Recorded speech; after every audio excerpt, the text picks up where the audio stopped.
great to be with you again for this time of Lectio Divina as we approach the 5th Sunday of Lent.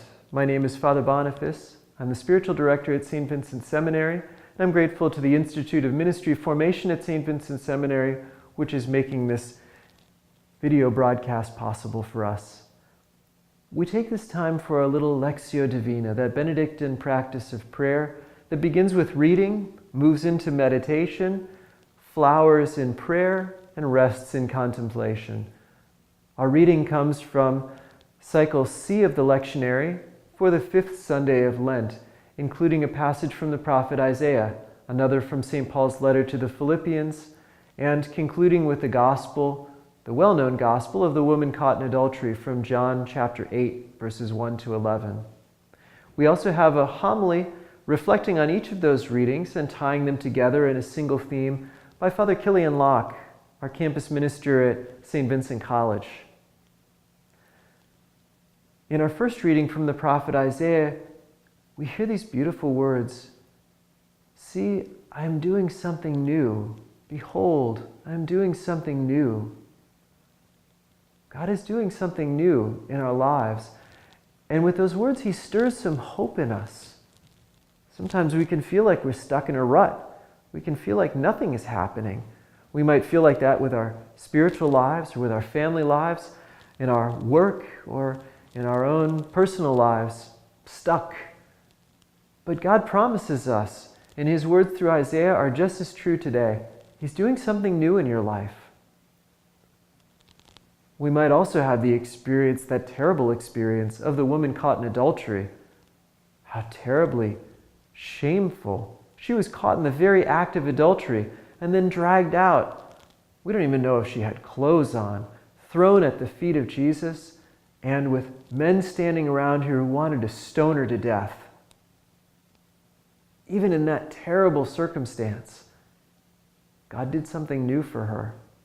Jesus spoke those beautiful words to her, "Neither do I condemn you. Go and sin no more."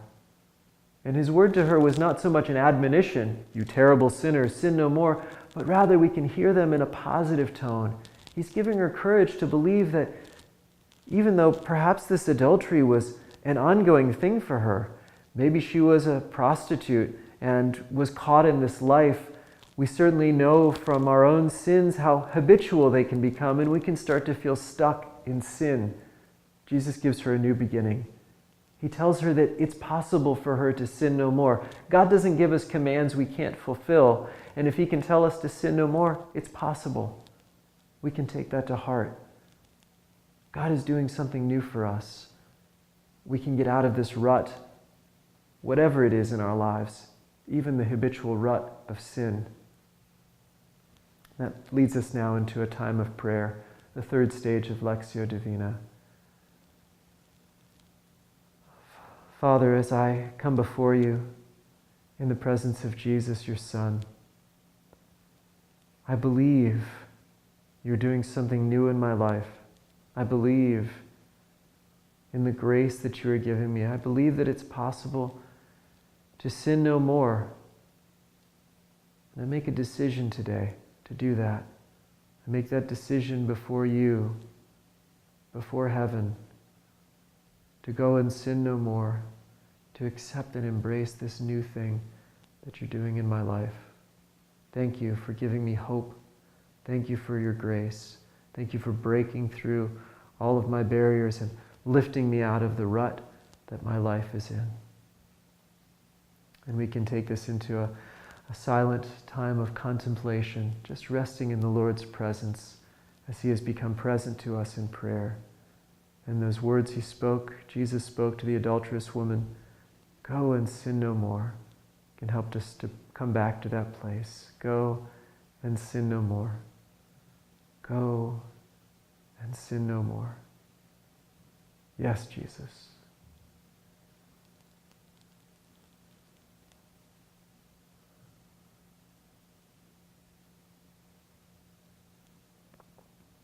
I hope that you're able to stay in that place of prayer, confident that God is doing something new in your life, heart uplifted and filled with hope.